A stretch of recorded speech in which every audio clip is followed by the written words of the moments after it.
Hello and welcome to the Overly Animated Podcast, where we take animation seriously. We provide fan-oriented and analytic discussions on a variety of animated shows, movies, and anime, currently featuring Steven Universe, Miraculous Ladybug, The New Powerpuff Girls, and Voltron Legendary Defender. I am Dylan Hysen, and today I am joined by Delaney Stovall. Hello. And Justin Cummings. Hello, everybody. Today, Delaney, Justin, and I will be discussing Season 1 as a whole of Miraculous Ladybug. This is the first of our Miraculous Ladybug weekly roundtables. Thanks to your guys' incredible support of our me and Delaney's episode discussions, which we just finished last week with the Origins. This will be an evergreen show for us on Overly Animated. We'll be discussing Miraculous Ladybug every week, whether there's a new episode or not. So that's what these roundtables will be, us discussing a specific topic. I mean, I'm not going to promise every week, but probably we'll try for that. But yeah, so like we're doing this with Steven Universe right now. Like we just did our 10th roundtable, so discussing specific topics. So just whatever. I mean, there's enough ships to last like 2 months. Like we could do, like we could just do ones on different. And ones. 4 of them are the same two. Yeah, people. right. Like there's gonna be there's gonna be Marinette and Adrian month where we just do the different versions of it. Like, just like because each one deserves its own. Like that's right, the beautiful thing about it. So that's what's happening. So if you guys haven't checked out me and Delaney's episode discussions, we spent half a year going through every single episode of the show. Literal half a year, and now we're caught up. And spoilers for from here on out on the Overly Animated Podcast. Spoilers for all of Miraculous Ladybug. And you guys can just tell us stuff because you're not going to now you can us now you anymore. can tell us all the theories. I've started getting them. I don't know if I'm gonna remember to say all of them on here. But yeah, we're gonna get into all of season 1 general impressions. We're bringing in Justin, who has not been on the Miraculous Ladybug podcast before. So here's Justin, and he will get his take on the show, and we'll continue covering it until we get to whenever we're getting new episodes. I've heard like some holiday, like I've heard September, I've heard July, I've heard 2017. I mean, it's not going to be July, it seems like, but Right. Let me hope. maybe. Maybe July in South Korea. Okay, just a warning. We're caught up on the show now, so I've seen all the episodes. I don't know everything that Thomas Ostruck is tweeted. So, like, if there's something I say and a tweet that he's written contradicts that, then just... I read his Twitter.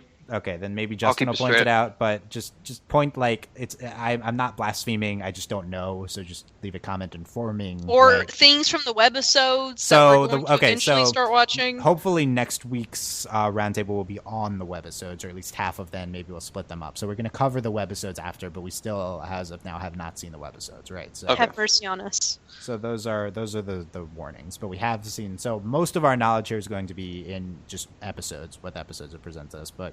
If Justin or I have also seen some tweets from him. If that's like fair game too. Right. So if you want to bring that up, okay. Let's start here, Justin. Your take on the show as a whole. Like any very general take, and what stands out to you from this show, Miraculous Ladybug. My best general take I can give, I already kind of said it. I did a blog post.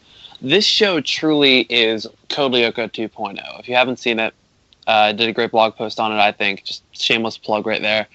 The pacing, it was a lot of filler, but I thought it was still worth watching. And then at the end, I think that's what we're going to get in Season 2. We're going to get a bit more of that pacing. So it was an incredible show, great concept, but I think it has a lot more to offer than what we've seen so far. Yeah, but okay, so yeah, we'll definitely get into this, and the Code Lyoko comparison. We'll talk about that in a second. But like, really, did you enjoy season 1? Yes. Like, what does that mean? Like, Delaney and I enjoyed it, but we have caveats. Like, yes, it's clearly not on Steven Universe's level. Like, would you agree with that?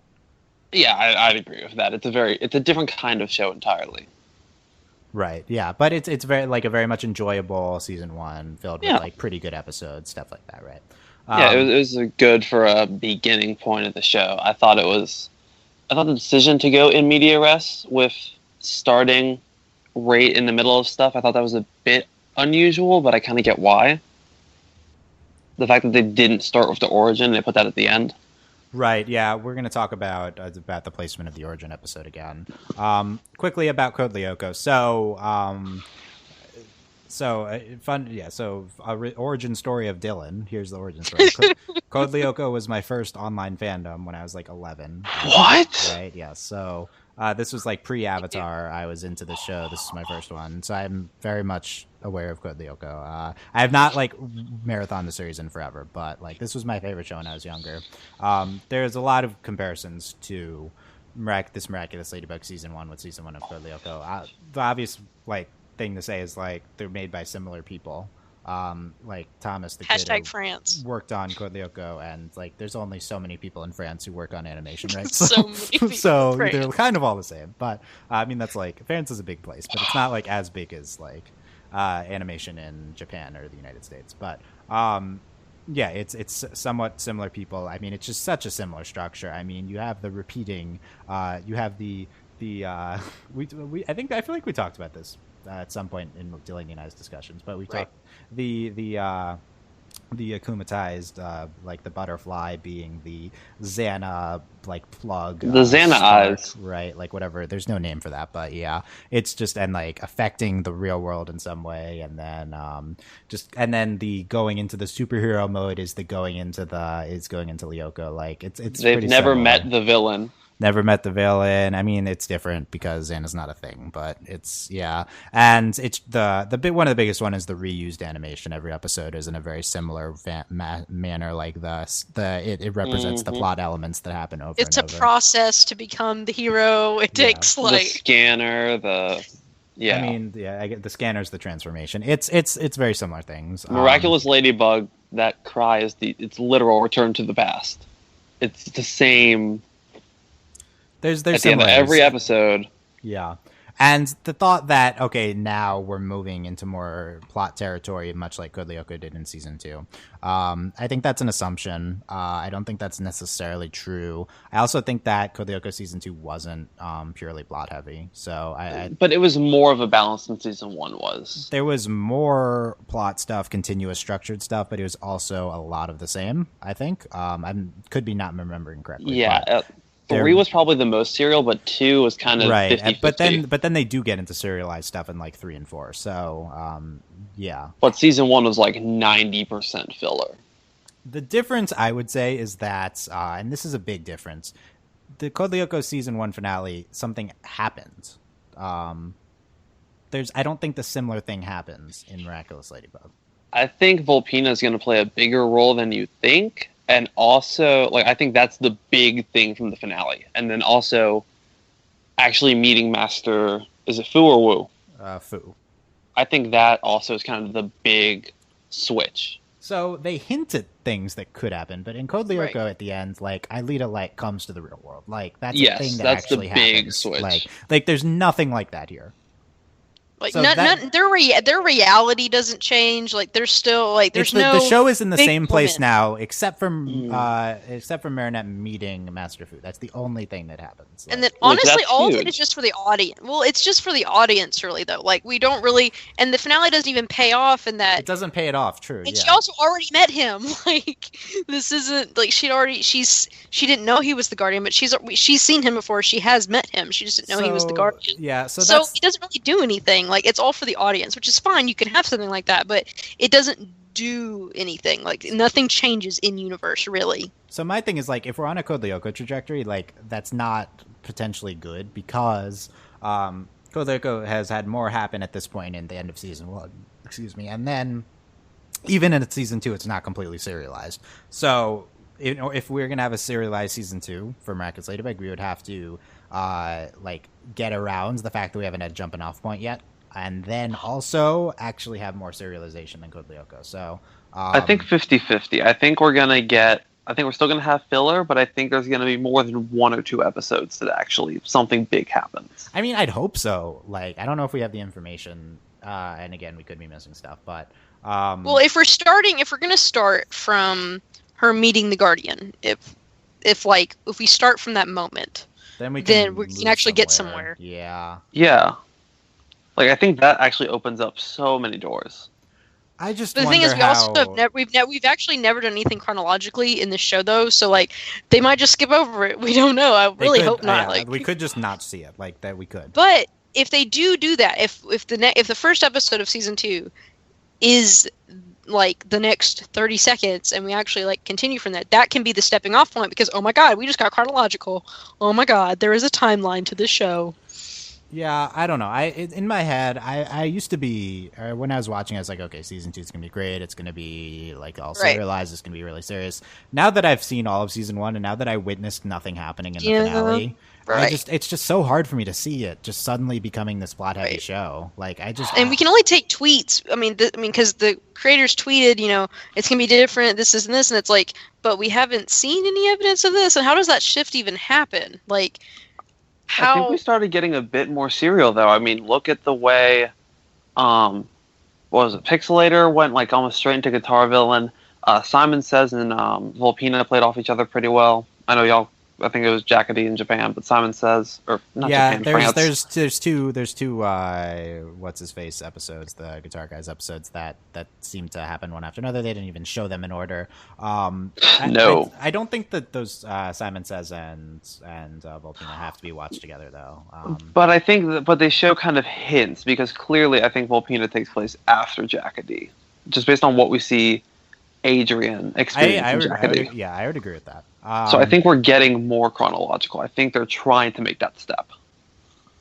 Yeah, I mean, sure. Like, I'm just thinking, like, what's this show? What's a serialized version of this show? And it's interesting because serialized Code Lyoko, there's like a bunch of characters who are all main characters. I mean, and there's not a bunch, but you can. I call it now. Things. Volpina is William. I'm just making that prediction.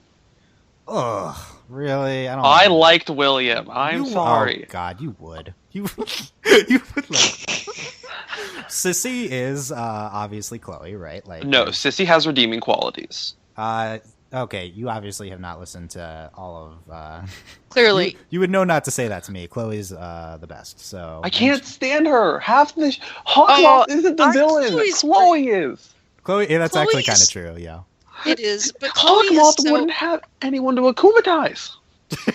Chloe is so harmless. Like Chloe is so useless. It almost doesn't matter. Without Hawkmoth, Chloe would be nothing, right? Like Chloe is the cluster of this show. She may not want to destroy everybody's lives, but she's doing it anyway.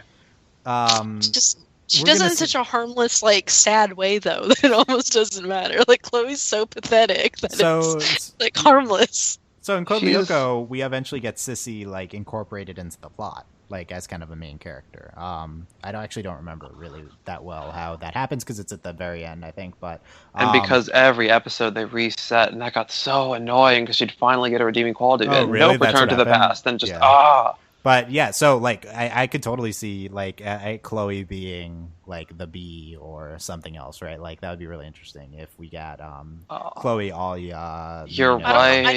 I don't know if I could deal with Chloe being a hero. I don't know if I could handle it. I know we said we want Alia to be the bee, but like Chloe would be such a good bee too. Like she would, and I kind of love it and I hate it. Yeah, I mean Chloe would maybe become a good person, maybe, but like Alia. The big issue with me and do like Alia. Alia, you're good. Okay, good. You're high on Alia. Good. I'm super high on Alia. We need to get what you ship in a second, but yes. So the big problem with serialization in the show for me is that we're so two character focused, and our current dynamics with these two characters are so stagnant that it's like, what would even Marinette and Adrian, who know what each other are, look like? Like right. What would they even do? Like, what do they even do? Like, are they just gonna start dating and like we're just gonna like have them be a couple and serialize that? Like, what is that even? Like, are we just gonna have like sexual frustration for like 3 seasons with them? Like, they know who each other are, but they're not dating yet. Like, what are we even doing with these two in a serialized show? Like, we're just the current dynamics are so ingrained. That's kind of my general point. Like, it's hard to see. I feel like they aren't going to both find out. I feel like only one's identity will be revealed. I don't think they're ever going to reveal their identities because they focus so much now that it's a secret that I feel like something horrible would happen if one of them found out. Like, they couldn't be a hero anymore. And, like, they've done it, like, also, like, this is a superhero show, and when you start revealing identities, quality goes down really... Well, it's not just that people die. Quality goes down, like, so fast because, like, Dylan and I went over and over all the time, like, how do they not know who they are? Like, oh my god, the in-universe stuff is inconsistent. But the thing is, like, when you start to reveal identities, what happens is that all of the other logic in the show breaks down, and then it's unwatchable. So they have to, they can't find out. Like, we're gonna do this dance for a really long time, if not forever. Because if they do the reveal too soon, then it's like it doesn't even matter anymore. It's like like Dylan was saying, it's like, where do we even go? Like, how are we even supposed to go? Like, a relationship or not? It's like there's no point because even though Dylan and I complain about it all the time, 95% of the appeal of the show is the ridiculousness of them keeping each other's identity secret. I think the best example of a superhero show where the identity reveal didn't hurt the quality was Danny Phantom, because I think they did reveal it multiple times to a couple people throughout the show, but the show stayed consistently good all the way through the end. And so I think a Marinette Adrian reveal, between the two of them, that might ruin the show. I think we're going to get Marinette telling Alia first, and I think if the show stays... Does she? That's our Did I miss an episode? No, you I didn't miss marathon it. 9 episodes while eating ice cream. Did I miss something? How much ice cream did you have? Okay, I watched 5 episodes. I got bored. I went and walked to a store and got some ice cream and an ice cream cone. Came back and finished the last 4. So. Okay, so quickly, Justin. Let me run through some ships, and you tell me whether you ship it or not. We know, and we'll refresh for Delaney and I for new listeners. So, Marinette and you, Marinette and Adrian. Duh. So yes, you ship Marinette and Adrian. Yes. Okay, so there's 3 options. There's there's 4 options. No, kind of, yes, and OTP. What's Marinette and Adrian for you? Are they my OTP? Yes. Okay, yes. Delaney, where are you on that scale now? Kinda. Yeah, and I'm on yes. So that's our current status. Marinette and Cat Noir. Very yes. Yes, exclamation point. Too cute. Delaney? Can no TP be mine? Yeah. Also my no TP. Yeah, we're out on that one. So we're gonna have to get used to that dynamic. But please draw me fan art, loyal viewers. Ladybug listeners. and Adrian. Kinda. Wow, opposite. Delaney? Yes. Yeah, and that might be OTP for me. The only reason that is an OTP is for a ship you're about to ask. Yeah. I'm really into Ladybug and Adrian. Those are my 2 most sympathetic parts of the couple. Well, Marinette is also in any form, but Marinette's perfect in any form, so it doesn't matter. Flawless. And then of course we have Ladybug and Cat Noir. Yes, there's one couple I ship more, and you're not even gonna mention it probably, but yes. No. Delaney. Yes. I'm gonna have to go with kinda leaning toward yes. It's between kinda and yes. I think the Origins makes it better, right? Right, yeah. Origins makes it, because I literally spent 15 minutes talking about how Origins is just oh wow, Cat's not the worst. Yeah, exactly. Alia and Marinette. I never thought of that, kinda, just because I haven't had time to let it sink in. So that's all Delaney and I discussed for 6 months. I didn't listen to a single episode. I told you to listen to the Origins one. I tried, but my internet conked out on me. That's literally Delaney. This is all Delaney and I have discussed for 6 months. Give me a week and I'll be into it, and I've read all the fan fictions. Delaney, OTP, obviously. They're fanfics. It won't take you long. OTP. Yeah, and this is OTP/yes, yeah. It depends. And what else we got? We got Dylan's specialty ship, the Chloe and Marinette / Chloe. Oh my. No, that's as bad as Aelita Sissy. You can get out right now. No. That's such a good idea. What a good ship. No, but Ladybug. Aelita Odd all the way. I'm sorry. Really, you're not Aelita Jeremy? Jeez. I am Jeremy for the record, or I was when I was 11. Not ship Aelita? I mean, yes. Because Aelita Odd is so cute. I don't even remember them interacting, honestly. But okay. Odd is Adrian though. Odd's much better than Adrian. So whoa, agree. I am so outnumbered. No, Ladybug and Chloe's the best, obviously. So agree. It's pretty good. But Ladybug can't stand Chloe. We'll see about that in 2 months. When we will see about that in Chloe's character development. Yeah, exactly. In 2 months in universe, when Chloe's the bee and they're flirting all the time. So be Ladybug, that can happen. B Ladybug. That I'm okay with. B Ladybug is the new OTP, regardless. And of Ladybug doesn't know she's Chloe. Yeah. Whether it's Chloe. Oh yeah, that'd be really good. Whether it's Chloe or Alia, like it works for both. Like yes, it's fine. It's perf. Alia and Nino. How about that one? Yes, I have no issue with it. I like it. It's cute. It's fun. Delaney. Like it's fine. I tolerate it. I'm no on this one. Yeah, no. Like I don't not ship it, but it's just because I like overwhelmingly ship Alia and Marinette, and also Nino like isn't a person. Like he's fine. Are people shipping Nino Adrian? Is that a thing? Probably. I've heard that was a thing, but I have not really experienced. You would be shocked, based on my fan fiction adventures, that everyone just ships everyone together all at once. Like there are so many fanfics that are just everyone, and I'm like, this is kind of amazing. But it's also, can we not have middle school harem fics? But it's whatever. Let's keep going into the minor ships, please. We still haven't hit my OTP yet. We have. What is your OTP? We have the one from the Origins episodes, the two of them. I'm not remembering their names, but. Crap! What is who? What are the names?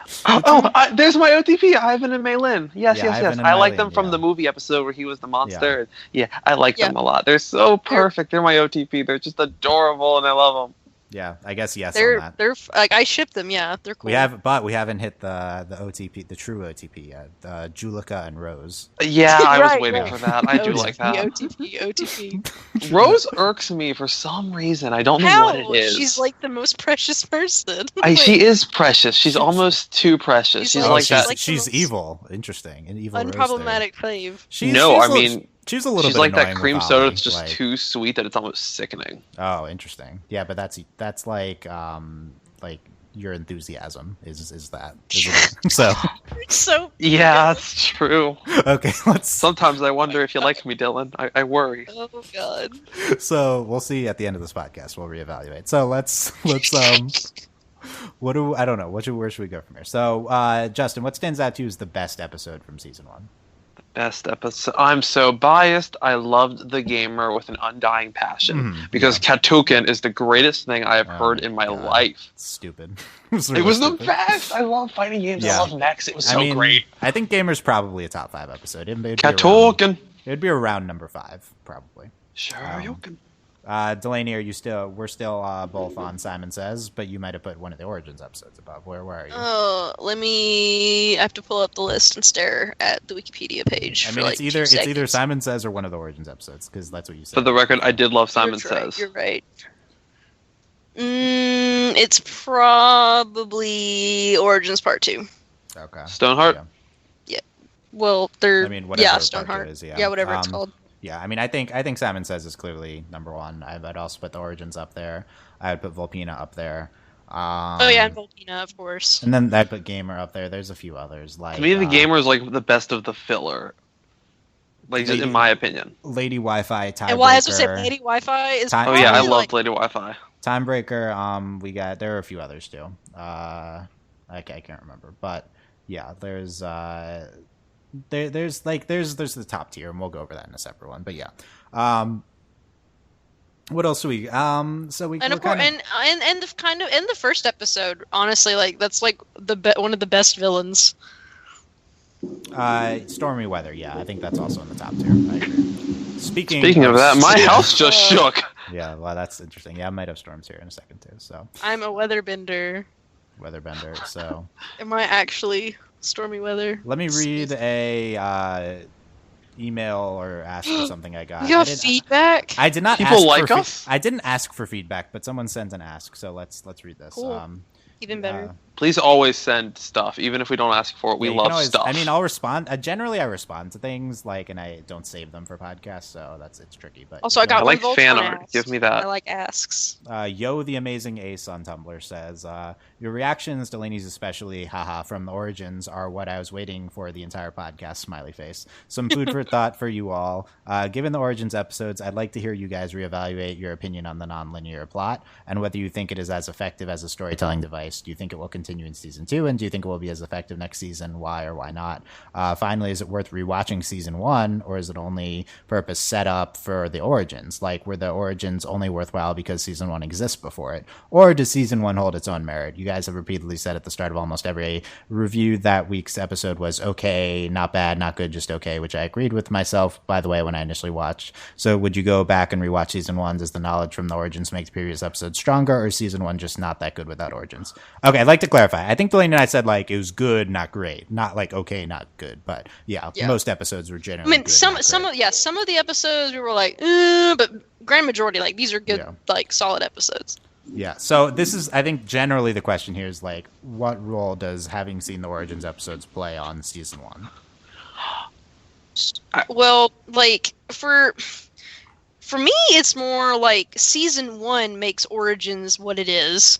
Like, I don't really, like, if I go back and rewatch, I really don't think it's going to change. Like, the episodes I love are going to still be what I love, and maybe a few of the episodes will be more tolerable now knowing what I know, but really, it doesn't really clear a lot up, and it's, I mean, it does certainly make Cat Noir, like, tolerable, and, like, maybe I'll deal, maybe more in some of the episodes where he's, like, extra, you know, Cat Noir, that makes it a little bit better. Am I the only one who loved Cat Noir from the get-go, all cheesiness included? Okay, just making sure.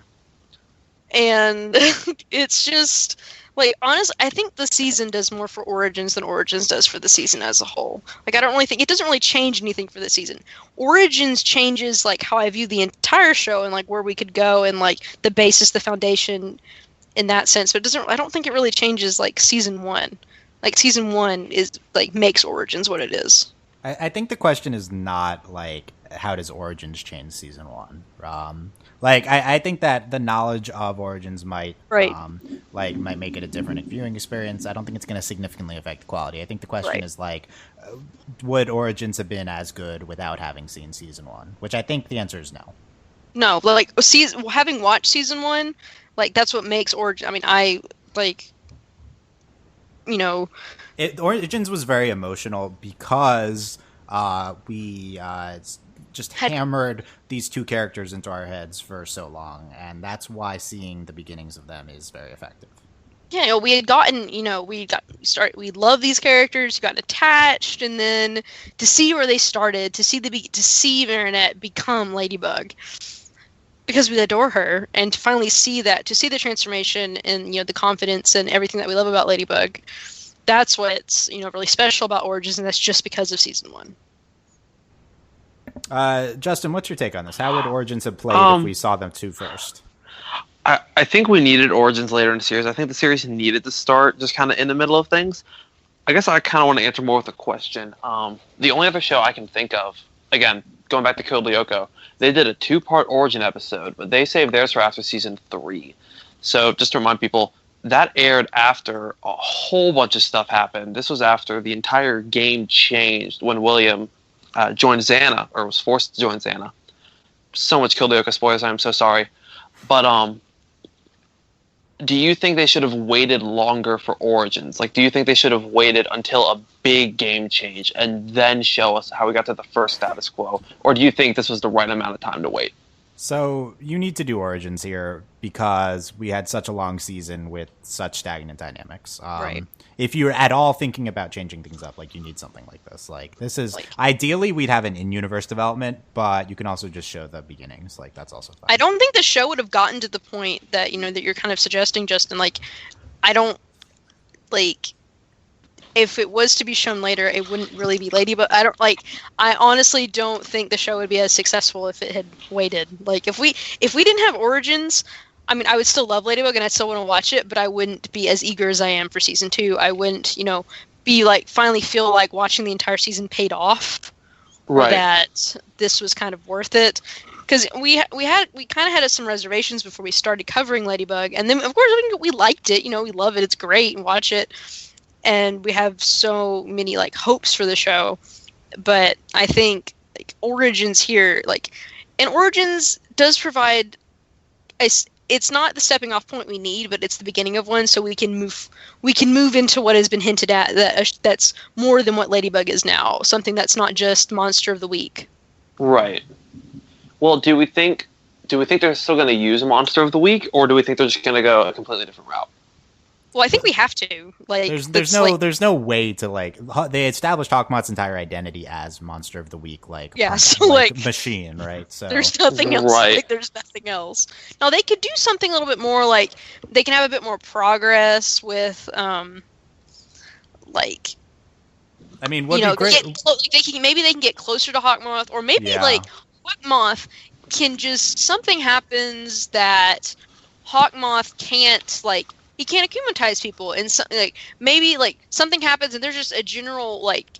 This kind of sounds impossible, but it does happen in superhero like universes. So I think this is very plausible, and I would buy it. That people kind of feel great. There's some sort of moment or event that kind of brings the people of Paris together, and Hawkmoth can't akumatize people. Like there aren't villains to be made, and so something like he has to do something kind of drastic. And in that way, we could maybe slow down the villains a little bit, or he does something crazy. Like there's so many villains, and then we really begin like maybe Paris is like it's a siege kind of thing. Like it's Ladybug, it's Cat and Ladybug versus all of Paris, and then we can actually start doing something. I don't think that will happen until we get another person. Like I don't think they'll go full out war against the heroes until there's more than 2 heroes. Yeah, I guess so. So the route you can do is either do something with Hawkmoth different, which doesn't seem you'd have to like change the rules, but you could do that. Yeah. Or we don't really have a lot of rules. We just don't have a lot of rules. So you could also just bring in another villain. This is something that's like we're so established with one villain in the universe that this is hard to imagine. But the thing that first comes to mind would be like evil Adrian's mom as the Peacock. Right. Bring the Peacock in as a villain. I think that would be super interesting. I think it's more likely, and this might be kind of crack theory, what if they switch Hawkmoth? What if Hawkmoth gets what Hawkmoth wants without this evil route? What if somehow this is resolved, kind of the Steven route of they find a way so that Hawkmoth, because Hawkmoth's goal from what we've seen and kind of what we've implied isn't evil in and of itself. It's its means that are evil. And so what if that's resolved and they bring in a new Hawkmoth? So we're gonna reboot Hawkmoth in one season. Hawkmoth 2.0. Well, not in one season, but I don't think that would happen until season 3. Yeah, perhaps. I guess it's possible. Like anything's possible, right? Like I'm used to superhero stories. They switch mantles a lot. Well, they could do something like granted, switching mantles, that is pretty plausible given how we understand Kwamis. Like they're literally it's passed down titles, but.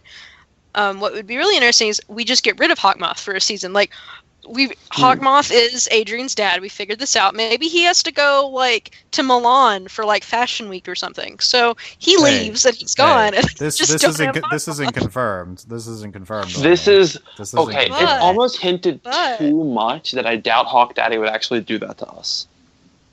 Which yes, Thomas is called Hawk Daddy. That's a thing. Don't ever say that again. But I don't really want that to be a thing, but okay. Welcome to the fandom. But if we're going to says the guy who just marathoned the show. Yeah, literally. Yes. And I'm already more in the fandom than you. Oh my god. I'm on Tumblr. You can move on anyway. I follow him on Twitter. Okay, let's read there's a comment here from Phantom Pearl, who's a frequent commenter during our catching up, and Phantom Pearl gives a lot of suggestions for topics. We can maybe read through these, but let's get to the comments section. So first, Phantom Pearl brings up we can finally do the screen cap of photoshopping Marinette and Alia together in the thought bubble from the end of Animan, which we never got to, but maybe we'll work on that. I haven't read this yet, so who knows what this will be. About what was brought up earlier, I disagree about there being no reason for people like Marinette's parents to know about their secret identity. Say one of those people got akumatized, and that could very well happen. They could end up responding to Hawkmoth with something like, I don't know who it is, I can take you right to since they're virtually out of their own control, and Hawkmoth would know, and danger escalates long term for as long as he's still a villain. Even if they can somehow suppress any of the fighting, kind of like what Evil Straight or Pixel was attempting, Hawkmoth might demand to know why, and maybe they let slip something because they're child or whatever. This is a concept I feel like a lot of people, I'm actually not 100% that this is what we're talking about, but the concept of Delaney and I specifically me complaining about the in-universe logic of the show, this is a recurring theme from our podcast. Basically, the show seems to contradict our world's logic in that whenever a person dons a superhero disguise, whether they be akumatized or they have a kwami, their identity is disguised regardless of whether they look like the person or not, which is very much a superhero universe type rule, right? So the problem is the show, like, I think unintentionally complicates this logic by then introducing the concept of, oh, if we notice that this person has an object on them that we associate with the real person, then we can identify them from that. The best example would be the mime in that episode. The manager lady notices his hat? I don't know. Right, yeah. Yeah, it was the hat. So that's an established rule. Which then, like, Marinette knew Alia in a heartbeat, though. Right. So I don't know if there was. I need to rewatch that episode for what. Well, the fact of the matter is, like, they don't recognize the heroes, but every villain, they're like, "Oh, it's so and so." Like, seriously, really? And sometimes there's an identifier. Sometimes the villains say something that would let us know. There's some way they know. They just always know. Some of them are not really explainable. I think one of my complaints was that when Chloe is akumatized as like Ladybug, I feel like Antibug, as then, like, do we know that this is Chloe right away? I don't remember, but yeah, something like that in the logic behind this in Marinette. Something that came up in the last episode is that Adrian as Cat calls to Marinette from the bathroom, and they're talking. Marinette thinks that it's Adrian, so Marinette's obviously, like, understanding his voice, so, like, the voice isn't being disguised. The only counter to that is that he uses a different voice affection. Like, when he's Cat, he talks stupid, and when he's Adrian, he talks normal. So, like, it's just I find the internal logic completely absurd and frustrating, and I think they've contradicted themselves a lot. Basically, is the general conclusion. Well, and the specific complaint in that ask there was that I had made a comment that it makes, because Tiki this whole time has been like, you have to keep it a secret, and it's like, why does it have to be kept a secret from is that her what parents? That's talking about? Okay, yeah, that's what because the ask was like, because I specifically made several comments about, like, there are zero consequences to Marinette's parents knowing she's Ladybug. Now they raised several good points that Hawkmoth literally gets in your head and takes you over and all this stuff. But so they're in danger to Hawkmoth. Like, this is the typical reason I can't put my family in danger, right? Like that's which is fine, but at the same time though, it's like but then also it's like if Marinette explains everything, then it's like, just don't get mad, Dad, and it's fine. Literally everybody else in her life has been akumatized, so it's easy to reason. Dad, just stay calm. It's like then everything's fine. Don't get mad. So, Mom, if they tell them, then Hawkmoth might not know. But then if they get akumatized, then Hawkmoth would know. But maybe he wouldn't, because he doesn't necessarily have access to all their... I think, so that's complicated. Okay. This does raise an interesting question about Adrian, though, because Ladybug has more of, like, the anti-Akuma powers. I wouldn't question her as much. Can Adrian be akumatized, or does his Miraculous protect him from that? Do we know? Well, no, that's the thing. We think both of them can be akumatized. There's been zero evidence that they can't be, and they're screwed if Ladybug gets akumatized. Yeah, the reason I think Ladybug can't be akumatized is because she's the only one who can get rid of the Akumas, and I think maybe her Miraculous being good luck might protect her from that. So if Hawkmoth akumatizes Marinette, game over. Like, that's how it goes. Literally, the show's over. So, like, now I can... So if Adrian shoots down Marinette, we're all screwed, in essence. Oh, because that would just send Marinette. It rejects her, like, romantically, and then she gets she gets upset, and then she gets akumatized. Yeah, I mean, I don't think Hawkmoth akumatizes every upset person in Paris. I've also complained about why doesn't. I've also complained about why does middle school class. You know what? I thought we were going to a point where there were other active superheroes in the world, and Hawkmoth was sending stuff out to deal with them, and then that would deal with our logic flaw of why isn't Hawkmoth constantly akumatizing people. We're just not seeing them, and other superheroes are dealing with them. But no, there aren't others. Like, I always assumed there was a time limit. There could be a time limit, but this is something. That's his thing. That's his ability. So he turns back 5 minutes after and has to recharge Nuru, who is the most sympathetic character ever. So, okay, 2 points. You just brought up a really good point. But one, like, this is Delaney and I didn't get into this, but like confirmed they're not other active superheroes because we accounted for all of the Miraculouses. Like the dude has the 2 that aren't in use, and Adrian's dad has the other one. So, are there non-miraculous superheroes then? Yeah, see, okay, now I brought that up in that they clearly have fictional superheroes because Alia has the comic book on her phone. But I think they have actual superheroes. So the Kwammies are the actual superheroes, and then they have fictional superheroes that are more like our superheroes that we would consider. Yeah, I would say. So no, there aren't other superheroes. I mean, yeah, speculation. But yeah, I think that's like to our best of our knowledge, the ones we know about are the Miraculous. But then it also doesn't make sense to have something like the Kwammies than to have but then so and so is an alien and so and so flies. Like that makes zero sense. You can't do that. Right. So. Well, you could do that, but yeah. I also want to bring up the possibility that the peacock that Adrian's dad had is only shown for a second in Vulpina, I think, or either Simon Says or Vulpina. That's one of the two. It's Vulpina. There is a chance that is not the peacock. Miraculous is just like a pendant. Like it's the other ones that are. I mean, it looks like it, but the and they're like all jewelry, so the it's inactive. probably... I mean, there's jewelry that looks like that in real life, right? The inactive Miraculouses are in like his like thing. So we know those are the real ones.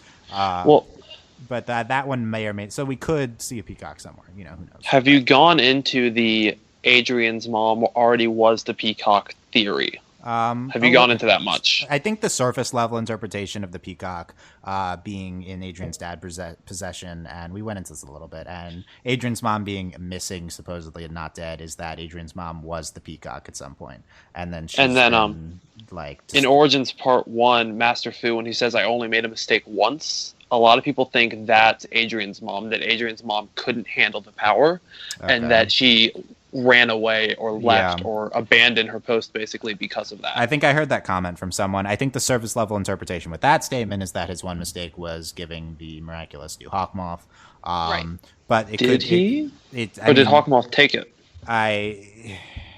Well, the thing is, if Hawkmoth took it, there's a lot of assumptions we have to make about like how he knew everything, just even outside of. Well, he has the book, right? So he used the book. He has the book. Yeah. So I think someone said to me, and I'm trying to remember all the comments I responded to recently, is that Hawkmoth's Kwame seems forced into the situation, so it seems like he took him. But I also think it makes sense that he just turned evil, and the Kwame feels forced. That's what I think happened, and it makes a lot more sense than he stole it. He had it, and for whatever reason, either that was his entire motivation of getting chosen or manipulating the Guardian or whatever, and he just and then turned evil, or his entire plan was to manipulate the situation so that he would be. Maybe the plan, a complete crack theory, the plan was to have 2 active heroes, the Moth and the Peacock. What happened that Master Fu didn't anticipate was either they were already in love or they fell in love and something happened, and that's when things started going bad. And maybe that's part of why Tiki's saying you can't tell anybody, because last time that happened, we got into the potential parallels between Adrian's parents and Adrian and Marinette, like the superheroes in love type thing. That's really interesting to me. But when we go off of that, the thing is, going off of that though is like it's different with. They literally present Cat Noir and Ladybug as pieces of a whole. Like they balance each other. So like, theoretically, they have to be partners. And they obviously don't have to be romantic partners, but like in that way, that doesn't make as much sense because it's like they have to work together. Like, why are those two? Why would you pick two of the auxiliary Miraculouses? You know, like they're the original. Like they're the pair. Yeah. When you think that is the way that is the way Origins presented them to us. Yeah. We can continue with some of this stuff. Let's keep going with this comment. All that's great stuff, by the way. Something worth mentioning about the previous episode, I just found it to be a really interesting scene comparison between the sort of sacrifices in Animan and Vulpina. Ladybug jumping into the dinosaur's mouth while Cat Noir is freaked out, but she's safe. Adrian not actually in danger from Vulpina, but Ladybug freaks out and could have given up her Miraculous.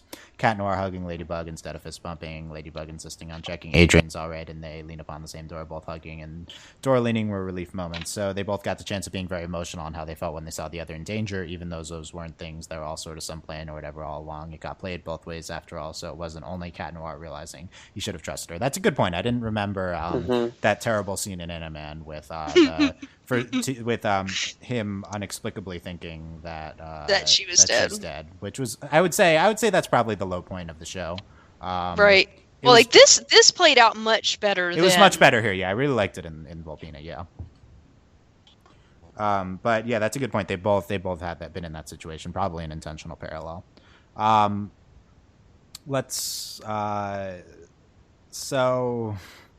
don't know. There's a lot here. We have some suggestions from Prince and Pearl about future topics. Let's quickly go through these.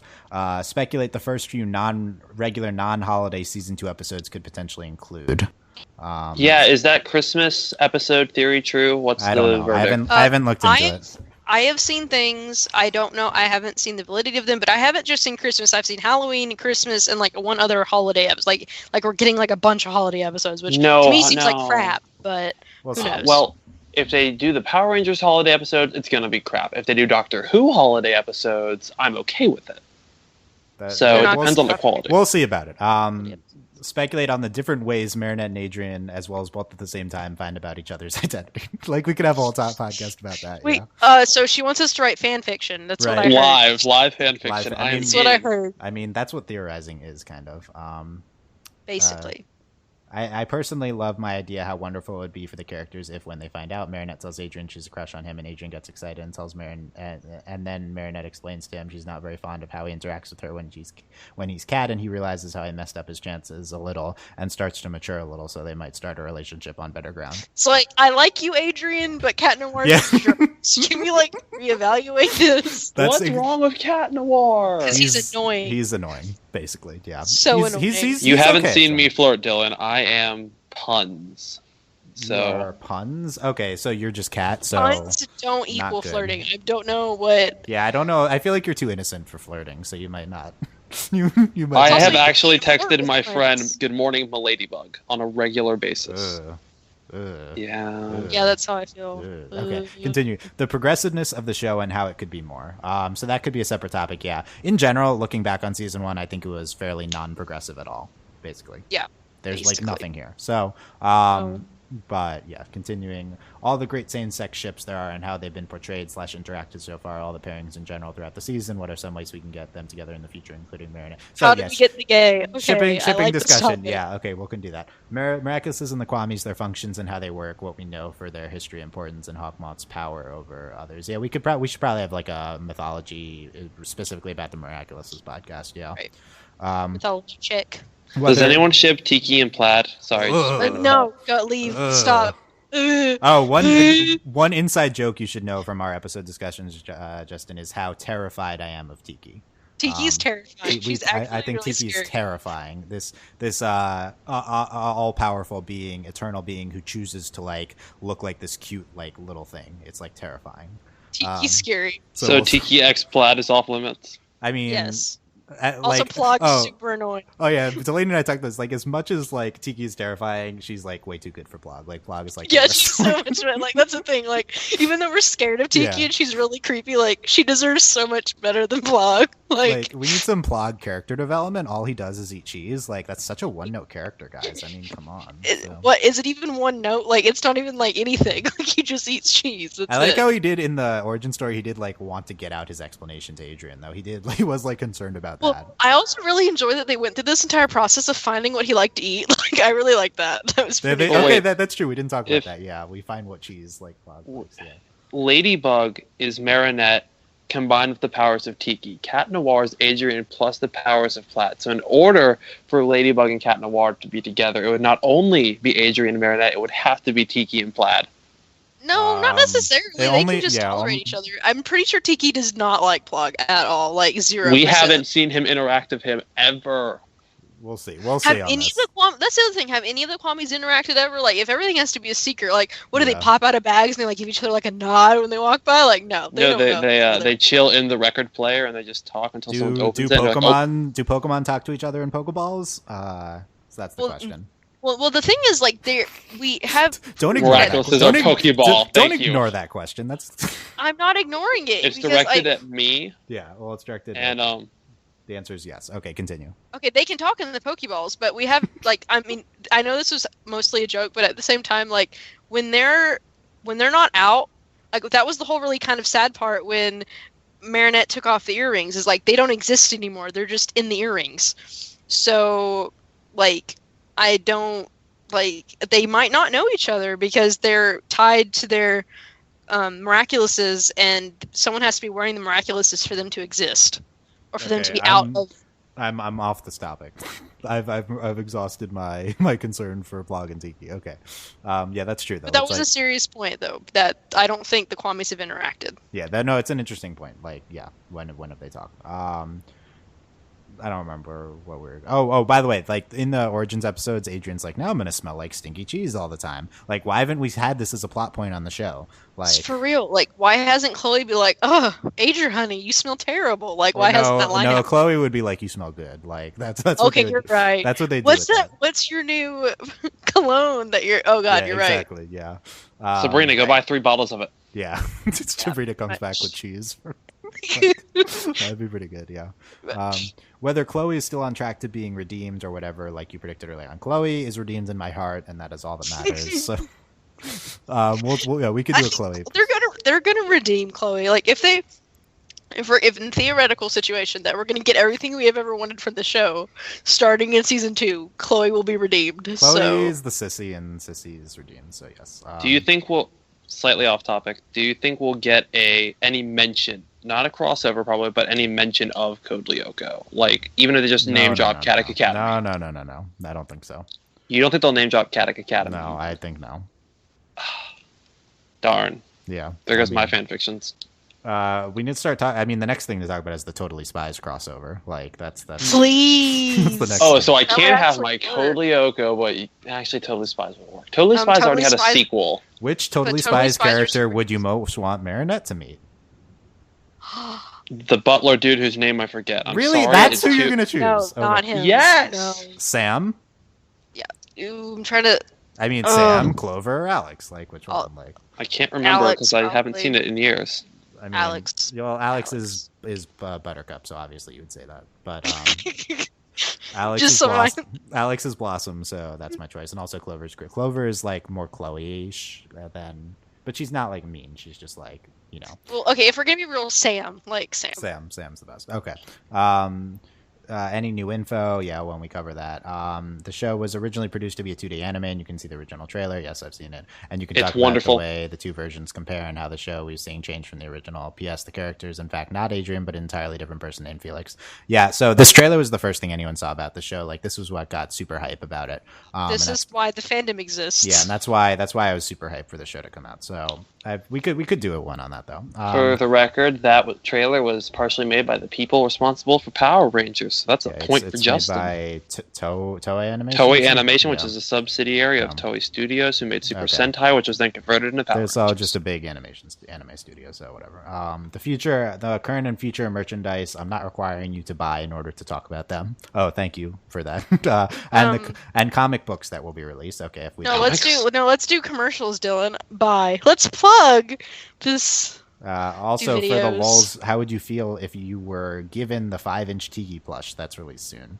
I would not be able to sleep for days. That's the answer. I'm gonna buy it. I'll buy it. I would snuggle it every night. I'd buy it. I found your Hawkmoth impressions hilarious. It would be so great if you guys can do what you did in the early FTSW days and do scripted roleplay, acting out whatever you want, parodies and other ridiculous. Yes, please. Some things you'd want to see. Except Dylan and I will argue over who gets to be Marinette. So we're just. I'll be Cat Noir. I'll be perfect. Now we can't do them. Yeah, no, not. Sometimes I wonder whether our entire audience is just old FTSW listeners. Like, okay, thank you, Phantom Pearl, for referencing like a first half like FTSW podcast. Okay, we're not doing scripted impromptus, which is what that was called for. Sorry, not happening. So, but that would be I would want to be Marinette. So sorry. Yes, we fight. I would be Cat Noir. Well, I could be Alia. It'd be okay. I mean, I also want to be Alia, but yeah, it's great. Okay, just fight. Dylan and I would argue; it wouldn't get done. Okay, what do we want to end on? I don't know. I mean, we've had enough discussion, so this is just more like a what to see. We could probably discuss season 1, another one. There's a lot of topics. Tell us what you would want to most see talked about. We'll hopefully do the webisode soon. And I don't know. A bunch of stuff to talk about. Let us know your comments, of course. And also, if you leave a comment and you want to specify to be read on the podcast for a future one, I'm not going to like promise that we read comments every time, but you can do that, and that'd be cool. For those, you should email them, though. Like, look for the email at overlyanimated.com. Find out every other way you can leave comments and everything about us. You can, if you watch on YouTube, a lot of people watch on YouTube, subscribe to us on there. That'd be great. And if you enjoy this podcast, leave us iTunes reviews, please. We don't have many on iTunes, and if we want to grow bigger, then that'd be good. Also, I don't know. We love them. I should look to see if there are other Miraculous Ladybug podcasts. Probably crossover. I don't know. Not to. No, we just want to know. We just want to know if they interact exist with them, just to like see the competition. Jeez. We gotta scope I them love out. to interact with people. No scope. Reconnaissance only. No scope? 360 no scope? Headshot? No. I'm sorry, it's late, I'm tired. Delaney's like, is this my brother? Like, for real though. Sometimes, that's the way I feel. I'm sorry. I'm everyone's younger brother on this podcast. I googled Miraculous Ladybug podcast episodes.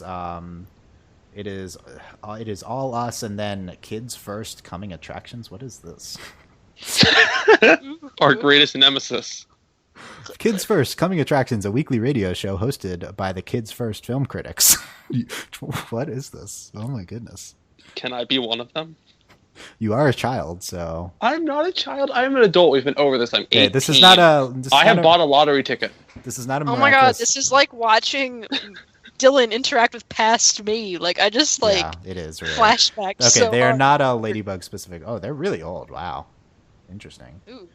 They're from 2011. I mean, we're older, but not this specific one. But Right. yeah, so they're not. So we are the only Miraculous Ladybug podcast on iTunes. So even if you don't like us, you're you stuck have with us. one choice to listen to. Yeah. I'm so sorry. It's me. Yeah, I am too, but that's okay. So let us know anything which this is the typical Justin Dylan dynamic, by the way. So listening, guys, overlyanimated.com. You can support us on Patreon at patreon.com/overlyanimated. Thank you very much to Mitch Cordell, Beatrice, Nate, Andy, Jamie, Rachel, John, Ryan, Catherine, and Taylor, aka Fever, Mitch Cordell, Oversee, Beatrice, Nathan, Philly, and Buzz Lightyear, Mailman, Richards, John Frauber, Brian, Cook Cat, and to be determined. For the record, the current plan is to record these Thursday nights. It's our big podcasting night, and then we're going to release them on Mondays, so I'm not going to see your feedback for the next one if it is post Thursdays, right? So keep that in mind. And that might change, though, in the future. And as of now, next week is going to be on the webisodes, but that requires prep work from me, and that's always sketchy. So usually I just make hashtag sketch Dylan. Usually I just make Justin do it, so I can't make him watch the. You're not helping my point. The webisodes, though. So yeah, I don't know. I don't know if we need to like have outlines for these, but we'll see. Yeah. I'll do the outline. I mean, we'll see what the topic is, but yeah, just because Delaney refuses to do outlines, so. That's not what old Delaney did, though. So. I am the young boy of the podcast. If this was Japanese wrestling, they would call me the young boy. What do you? Who we even need. are We you? need to. Like, Can we end this? Can we Who end this even are you? podcast now? Is it over yet? Okay, we've had too much. Justin has never been on 3 consecutive podcasts before, which is what this was, so we can't. Oh Thank you. Leave us your comments. I really appreciate them. Thank you so much for your support for the Ladybug podcast, guys. I really appreciate it. These are our most listened to podcasts. So thank you very much. And y'all are really nice. Y'all are the nicest fandom. Yeah. Definitely true. Miraculous. Woot woot. I guess I understand why now, because we're the only podcast. So like, that's, it's just that they have to be nice to us. They don't want to scare us off. We're consent. There's probably other ones that's not listed on iTunes. People just don't understand how to listing on iTunes, but whatever. Okay. Thanks for listening, guys. We'll see you next time. Bye. Bye. Bye.